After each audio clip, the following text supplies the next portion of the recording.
welcome to the Hangout. It's very, what do we call this? An intimate hangout because it's just me and Yang Cozy. Yang. Cozy. I Yeah. like it. Cozy. It's just like Uh, concentration check, except you can see me now. Well, Ta-da! then stop sea me. You're not Whoa! the voice from above. You're a voice from just in front of me. Yeah. Ah, yes, yes, yes. So, Beautiful Symmetry is back. We left on a Yeah. bit of a cliffhanger last time. It sounds Yeah. like Ish is going down at the front Oh, gate. yes. Yeah. Yeah. Yeah. Y'all get fucked up. Yep, I brought my combat dice. I got them all ready in front of me. These are all my Okay, good. best rolling Good, good, dice. good. Actually, here's the thing. With 5th edition, I'm like, you're gonna get fucked up. Or I'm gonna find out exactly how much you're not going to get fucked up. So we'll see. I'm prepared for both eventualities. You know, it is a little swingy. I feel like 5th edition, of all the editions, it's like really hard to kill the player characters, but also at the same time, um, yeah, like a couple of big moves, and you could probably knock out half the party. And we don't really have a healer, but we have a few pseudo healers. I think we'll be fine. You have some, some backup. Assuming you don't, all decide to be the one that goes out for glory. You'll probably make it okay. Or maybe, if y'all focus on one, you could destroy a demon lord. We'll just take turns like dribbling potions of healing into each other's lips. This is like the last of the rolls my mother brought for Thanksgiving, which means it is the last of the Thanksgiving leftovers. Is it a ciabatta roll? This is like a Parker House roll. So this is like the top half of it. You fold them over like this. These are a little rustic, but they're very good. They're very buttery. Looks delicious. She made 3 kinds of rolls. What? These guys, and then potato rolls, like big fluffy potato rolls, and then these little whole wheat onion rolls with like everything seasoning on them. My Thanksgiving was a culinary adventure. It was delicious, every bit of it. I mean, it sounds amazing. I want her to be my mother-in-law also. That's my mom. Oh, your mom. I want her to yeah. also be my mom. Okay. She's got extra rolls if you want to drive to Issaquah, I'm just saying. She told me she made a lot of extra ones. Yeah, maybe on Friday. But you have to drive to Issaquah. Mm-hmm. Hello, Aaron's mom, who I've never met before. Give me your delicious rolls that I've heard about. Like, I hear you have bread in your freezer. Yeah. So. Yeah. I read this thing on Reddit, an Am I the Asshole post, and this woman was like making Thanksgiving for her huge family and making tons and tons and tons so everybody could have leftovers.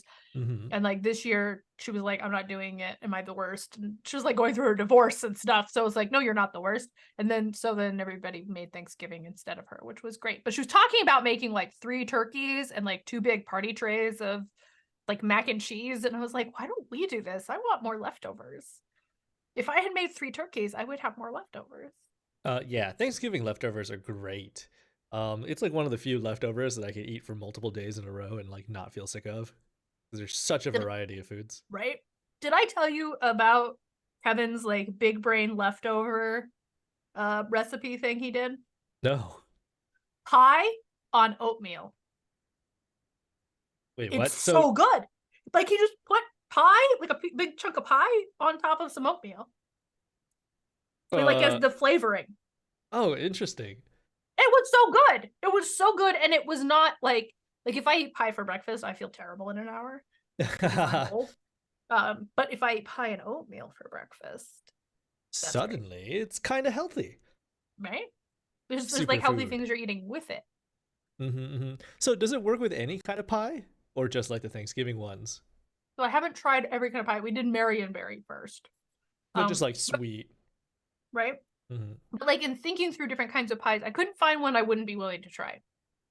Okay. Like key lime feels a little weird, but I also feel that way about key lime yogurt, and I actually really like that. And Kevin thought coconut cream would be a weird, but I would put coconut cream on almost anything. So. Oh, absolutely, yeah. Right. Totally. I haven't met a pie that I dislike so far. So I ended up making that sweet potato recipe that you gave me. Oh I yeah? ended up making it 3 times, and each Whoa. time it got a little bit better. But no matter what form it took, everybody loved it.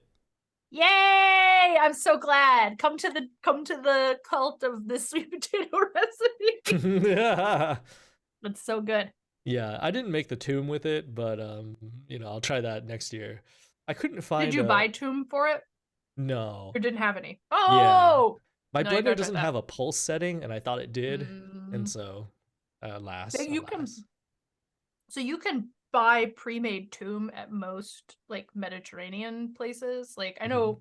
I don't know how many garlic crushes there are. I know there's at least a couple. I don't know if there's any close to you, but they will sell you. They just call it like garlic paste or garlic sauce. I forget. Mhm. They don't call it tomb, they call it something else, but you can buy like a Tupperware of it. Mhm. Mhm. So you don't have to make it. But Hmm. that's good to know that it's delicious without them. Yeah, it's very sweet. It's very it's almost like a dessert because it's got like a little bit of like the charred skin, it's got like the Mhm. caramelization, and then it's got like the honey butter. So it was just absolutely delicious. Most people ended up having it like with dessert or like with pie, and they Mm. like, yeah, they just couldn't stop. I will post this on the Discord because it is truly the best way I've had sweet potatoes.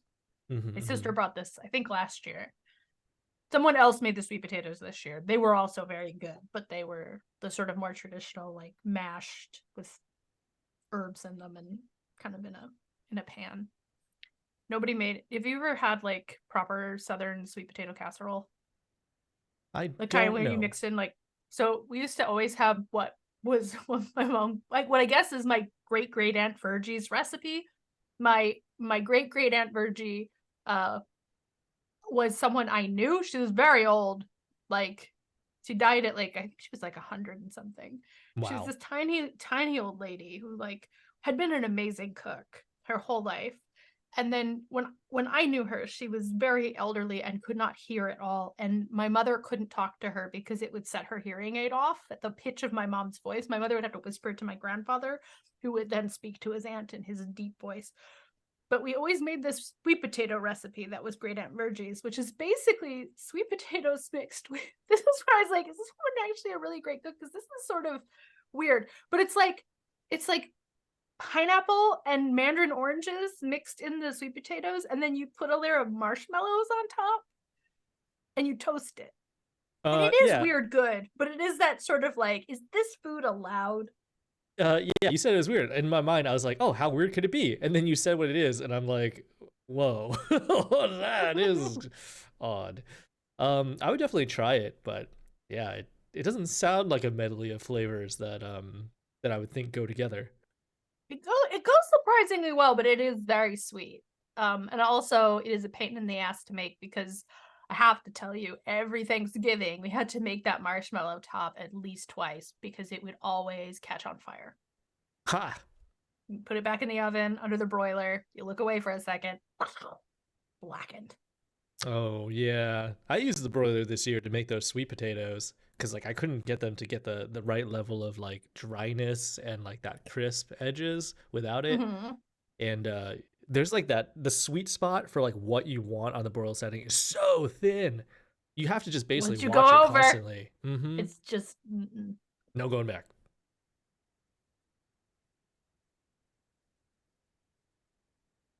Where is this recipe? I know I sent it to you somewhere in here. So Rumpus says, never thought to put those flavors together, but it actually sounds pretty good. So if you have the recipe, I guess you just said the recipe for that That's sweet it. potato. That's the whole recipe. Mm-hmm. Can Yeah, of crushed pineapple, can of mashed or of mandarin oranges, drain them, mix them with mashed sweet potatoes, which you could have roasted, or you can use the canned kind. That's what we did growing up. Um, and then yeah, marshmallows on top, toasted. hmm. Yeah, Rumpus, you should make it sometime and then report back. So, Aaron, Mm-hmm. how do you feel for symmetry? How do you feel Fearful Symmetry is going so far? this is This is the funny thing is I had a therapy appointment and I had to tell my therapist, like, I had a panic attack because I went and met with Steven over the weekend to sort of talk about the next part. And when I was Hmm. driving there, I had started having a little panic attack. So I Hmm. think I'm a little bit like invested and stressed about this. I want it to go well. And maybe I am taking too much responsibility for it going well. So how do you think it's going?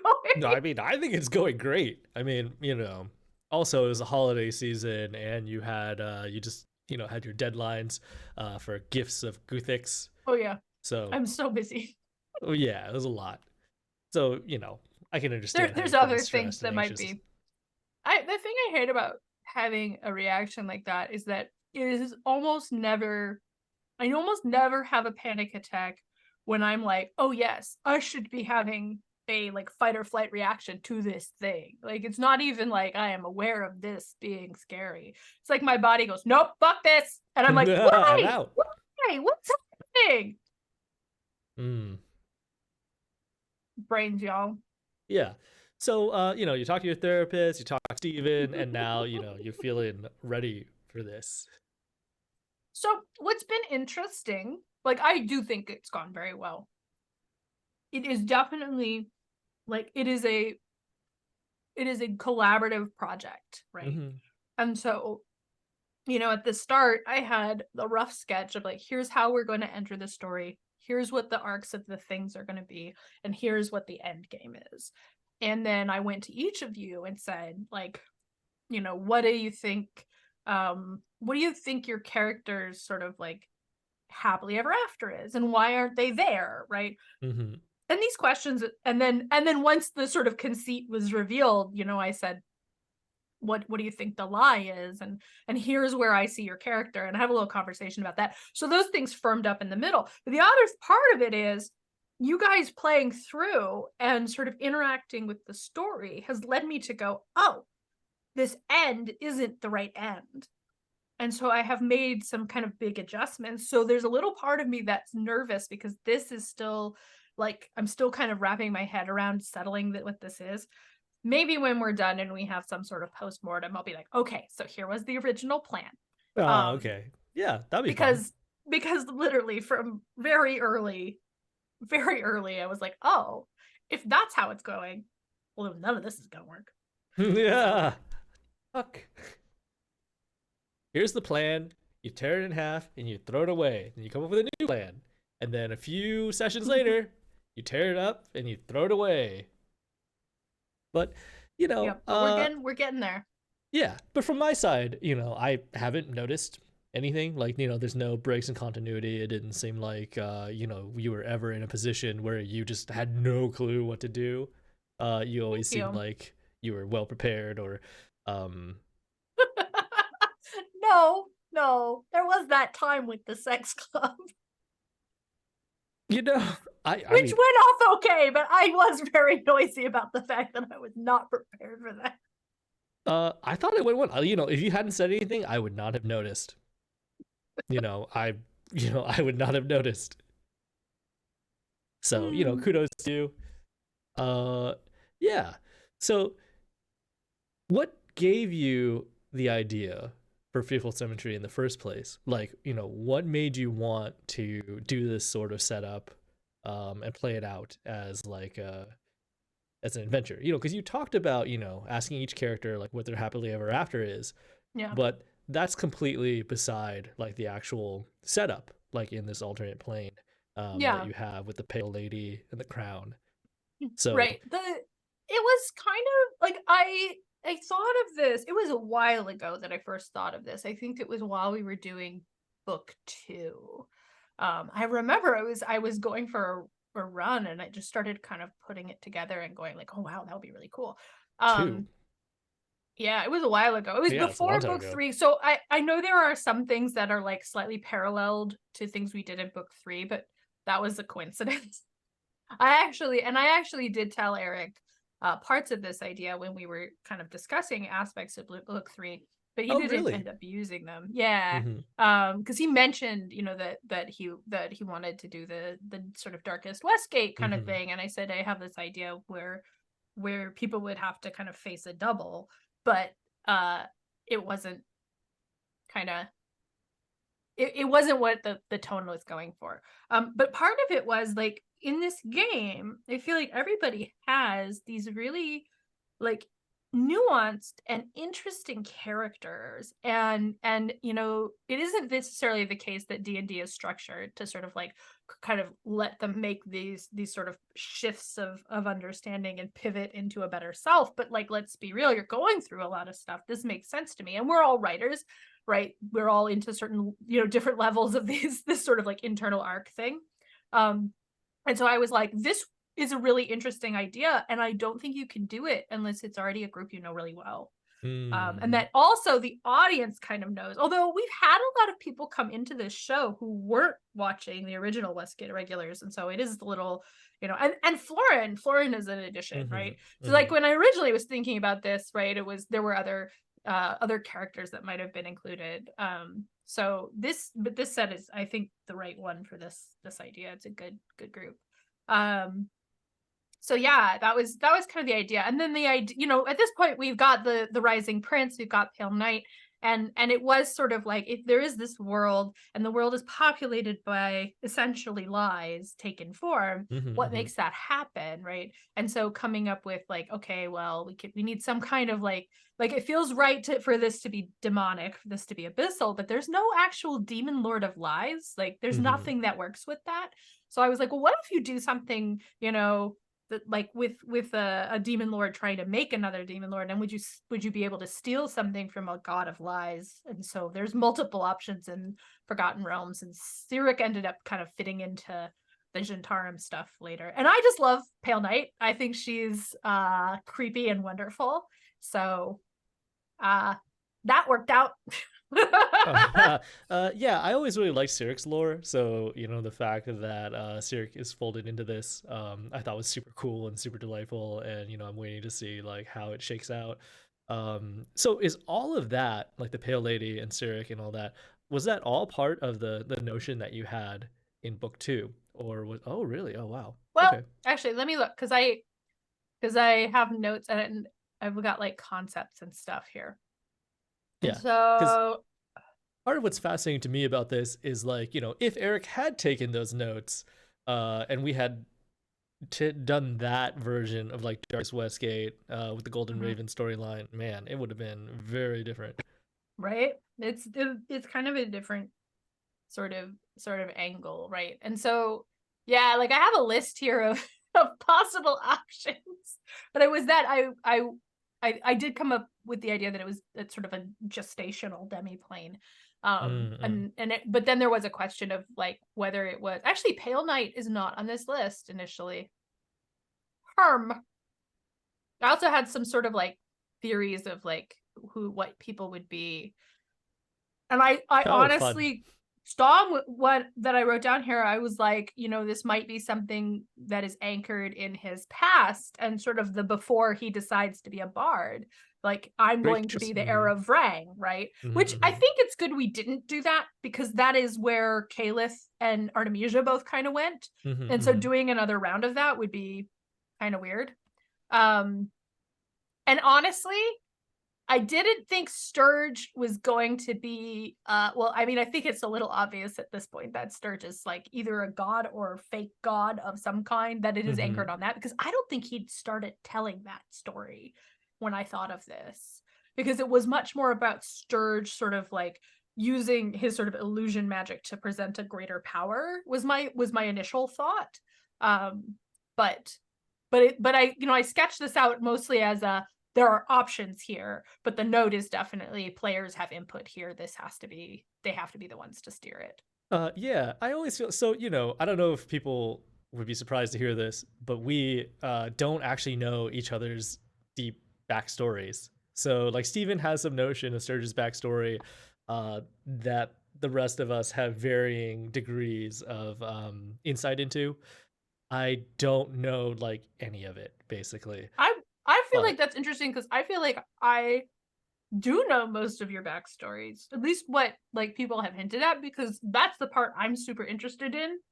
Like like when I write, characters are very anchored back into their backstory and into the setting. And so all of those pieces, I just absolutely go after like a magpie, right? So like Strong was this son of the warrior chief. He found the music and picked a different path and went out into the world to sort of like spread this knowledge of like orcish arts. I know there was an encounter with some elves that went very poorly that he doesn't talk about. Yeah, those And are sort actually, of up the till Lork, I don't remember. I don't know what else happens, but yeah, I sort of left those years as like a blank slate in case like somebody one day was like, "Oh, here's this person. We just need this NPC to, come back from your past." So there's like a lot of opportunity there. Like for you all to you go, really know I is know just a guy. like adventures on the road, right? Yeah. Yeah. But yeah, I I guess think like what that's I a thing too. I think all of us have made adjustments as the story goes on and added on to things to sort of like pull stuff back in or to like kind of straighten out like, oh, if I do this, maybe that's because of that. Oh yeah. I mean, I completely pivoted Stong's story. And so did um oh god, why am I blanking on his name? Shiny. Well, What is yeah, Shiny's player's name? Stefan. Stefan, yeah. Or Stefan. Stefan or Stefan. Stefan? I know it's Stefan. spelled Stefan. Stefan, and part of me, I had trouble when we first started because there was Stefan and Stefan. Stephen. No, it's Stefan. Stefan and Stephen. Now I just I'm only just read it. We never talked. We never see him anymore. He's so busy. yeah, it's been a while. But yeah, like the two of us, like we had completely different ideas of goals and what we wanted our story to be, and then session zero we got Mirabelle, and then the two of us, our relationship completely changed, and our trajectories completely Mm-hmm. changed. Um, yeah, but like you were I okay. had So a two things. wildly different characterization of Lazar for the record. And then when he showed up, I'm like, this is very different. Okay, here we go. Yeah, I liked when you said that you were like a magpie going after people's backstory bits because you Yeah. absolutely did. Like going into this, just talking to you, like the stuff that you retained about Stong's like backstory, like I was amazed. I was like, I said this one time in like the years, like 2 years, 3 years worth of content that we've made, and like you retained it. Like amazing. Your mind is a Yeah. steel I trap. don't remember what spells you can do at all, but Mm-hmm. what might be a traumatic event that affects you? Yeah. So the thing about Steven is like the things that he drops in game are the things that I remember. So there are a lot of like god motifs around him.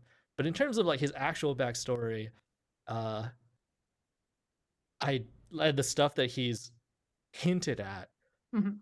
it's all very it's all very either unreliable or I can't piece it together. Cause like I know he has a brother. It's a brother and not a stepbrother, right? He has two Wait, so I think there's two, okay. yeah.